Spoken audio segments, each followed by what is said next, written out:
सबको जय मसीह की। प्रभु यीशु के सुंदर नाम में आप सबको बहुत तैत से आशीष मिले। मेरे प्रियो, मैं आपके सामने आज एक और वचन लेकर आई हूँ और मैं हमेशा यही कहती हूँ कि मैं चाहती हूँ कि परमेश्वर का राज्य बढ़े और हमारी आत्मा की उन्नति हो, हमें वचन की सही खुराक मिल सके खरी शिक्षाओं के साथ। तो मेरा वीडियो बनाने का एक ही मकसद है कि परमेश्वर का राज्य बढ़े, उसकी कलीसिया बचाई जाए, उसके लोग बचाए जाए। क्योंकि जिस तरह से आजकल मसीह की देह में गड़बड़ियाँ चल रही है, वचन को लेकर उल्टे सीधे सिखा रहे हैं, तोड़ मरोड़ के वचन को सिखा रहे हैं, तो हमें सही तरीके से वचन को सिखाना है और सही तरीके से वचन को इंटरप्रेट करना है। तो जिस तरह से कीचड़ माइकल सामुएल ने वचन को लेकर इतनी बुरी तरह से तोड़ मरोड़ किया, क्योंकि उसको बाइबल ठीक से पढ़नी नहीं आती है। अभी उत्पत्ति में ऐसे ही पूछ लो तो उसको कुछ भी नहीं पता होगा। और उसने जिस तरह से बकवास की है, उसके जवाब में तो वीडियो बननी है। अगर हम जवाब नहीं देंगे, मसीह मंथन बैठक के सदस्य जवाब नहीं देंगे, खरी शिक्षा को सुनने वाले जवाब नहीं देंगे, तो ऐसा हो जाएगा ना कि जो वो बोल रहा है वो सही है। तो हमें जवाब देना है, गलत तरीके से जो बातें करते उनको जवाब देना है वचन में से। जब अंताकिया में गड़बड़ियाँ हो रही थी वचन को, और वही लोग जो वचन को सुनकर विश्वास किए थे, प्रभु यीशु के पास आए थे, वही लोग वचन को गलत तरीके से वहाँ सिखाने लगे, पौलुस से पहले पहुँच के वहाँ पे। तो पौलुस ने विरोध किया ना, डांट लगाई ना। तो उसी तरह आज मसीह मंथन बैठक के हर एक सदस्य सामुएल माइकल जैसे लोगों के खिलाफ वीडियो बनाएगा। पास्टर दानियल जी के खिलाफ जो खरी शिक्षा को लेके चलते, उनके खिलाफ कोई भी कुछ बोलेगा तो हमें वीडियो बनानी है। उनके खिलाफ नहीं, बल्कि वो जो वचन सिखाते उसके खिलाफ अगर कोई भी उल्टी सीधी बकवास करेगा तो हमें वीडियो बनानी है। भले आप हमें कुछ भी बोले, भले आप हमारी बुराई करें या हमारे बारे में कुछ भी गंदगी फैलाए, हमें इससे कोई फ़र्क नहीं पड़ता। क्योंकि हम जिस काम के लिए इस दुनिया में भेजे गए हैं, हमारा मकसद है सिर्फ परमेश्वर का राज्य बढ़े खरी शिक्षाओं के साथ, और वही काम कर रहे हैं। सामुएल माइकल को यही लगता था, बार बार वो यही बोलते थे कि पास्टर दानियल राज जी वे विचार के बारे में बोलते हैं, पास्टर दानियल राज जी वेश्याओं के बारे में बोलते हैं, pastor Daniel Raj ji born video के बारे में बोलते हैं, है ना, मैरिकल अफेयर के बारे में बोलते हैं। तो पौलुस पतरस भी क्या बोलते थे? 1 कुरिन्थियों चैप्टर 5 में क्या लिखा हुआ है? 5 के 1 में क्या लिखा है?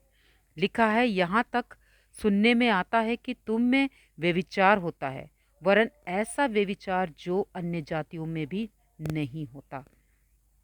क्योंकि मेरे प्रियो, पौलुस ने ये बात क्यों रखी?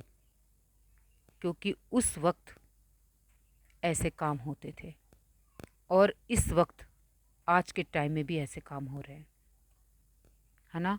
उसको कैसे पता लगा? पता लगा तभी तो उसने इन बातों को लिखा है ना, 1 कुरिन्थियों चैप्टर 5 वर्स 1 में।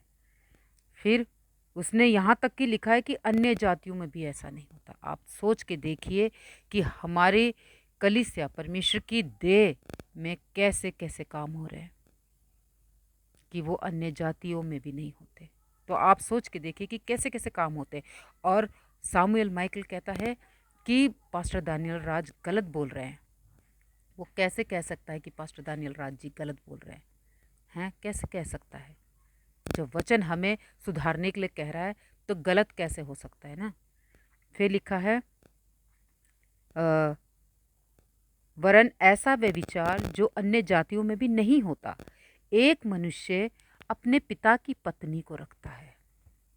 उस वक्त एक मनुष्य मतलब कोई भी व्यक्ति हो सकता है, उस समय होता था, तभी तो पौलुस ने लिखा ना ये सारी बातों को, कि उस वक्त वो किसी दूसरे की पत्नी को, और आजकल तो बहुत ज़ोरों शोरों से चल रहा है, एक दूसरे की पत्नी को अदल बदल करते, एक दूसरे को रखते हैं, अपनी होते हुए भी दूसरे के साथ में मैरिकल अफेयर चल रहा है उनका।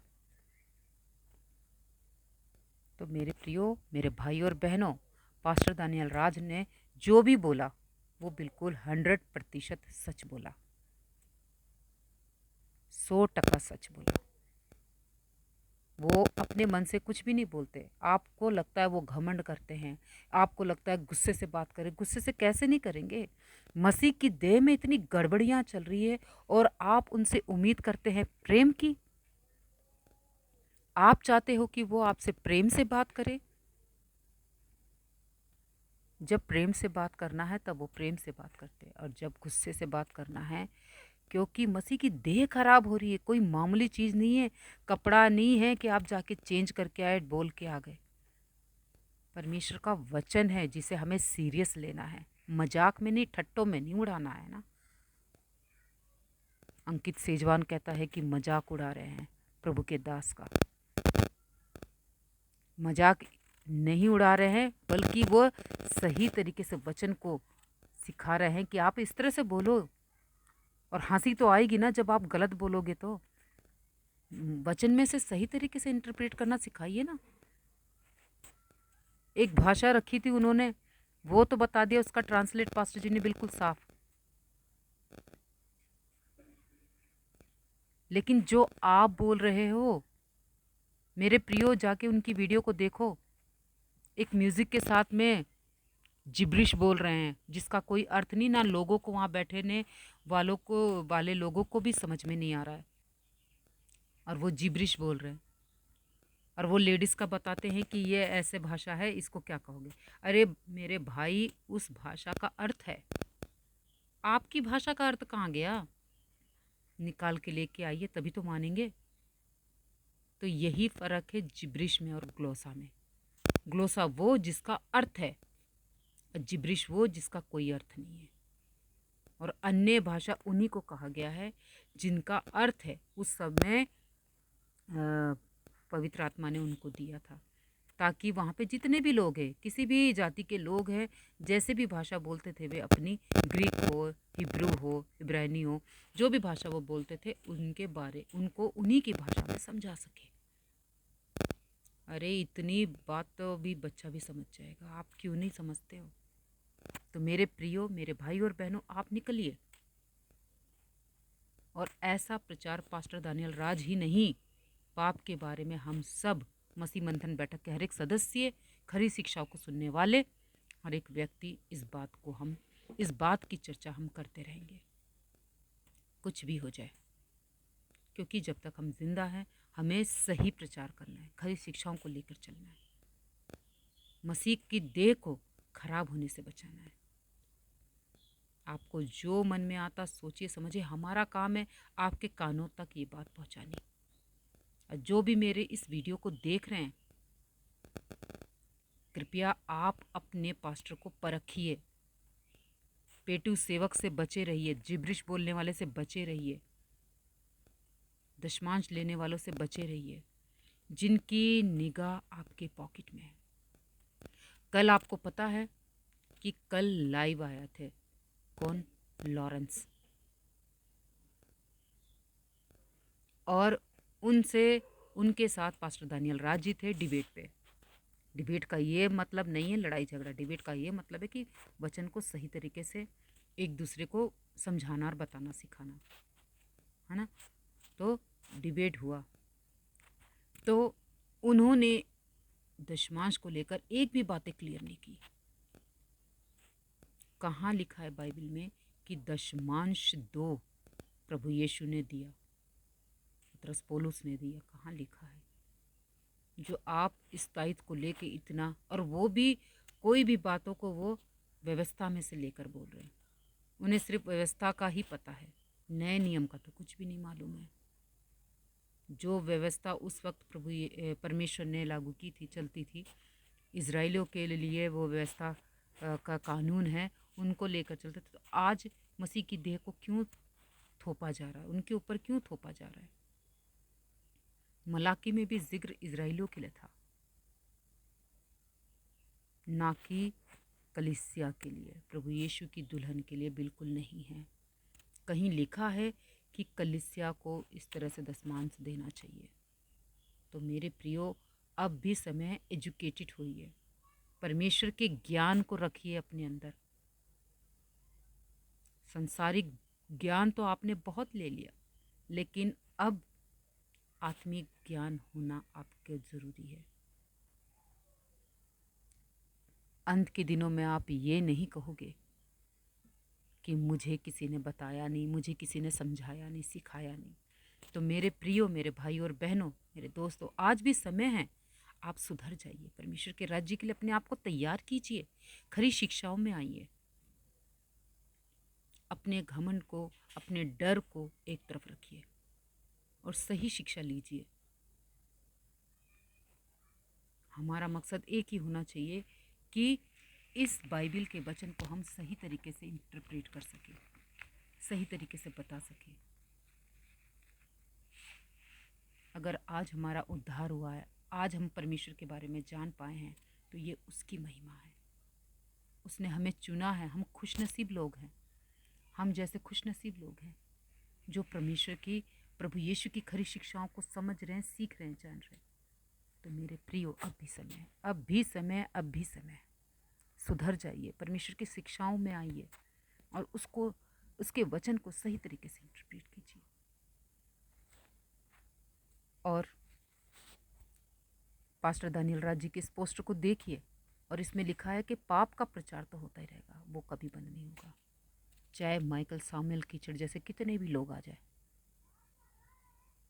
मसीह की देह को बचाना है तो उसके लिए प्रचार तो करना बहुत ज़रूरी है। वचन कहता है कि मेरे पिता से प्रेम वही रखता है जो उसके वचन के अनुसार चलता है। तो आप बताइए, आप पिता से प्रेम रखते हो तो आप बाइबल से हटकर क्यों सिखाते हो? आजकल मेगा चर्चों में देखिए, बाइबल से हट हट कर प्रोग्राम हो रहे हैं। भाई, क्या उस वक्त होते थे? आत्मा तो जीत नहीं सक रहे, अपनी पॉकेट भरने में लगे पड़े। अरे शर्म करो और उस परमेश्वर से डरिए जो आपका न्याय करेगा।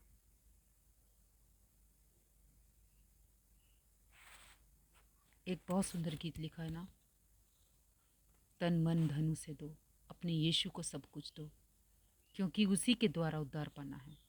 अपने यीशु को सब कुछ दो। गर यीशु के बनना चाहो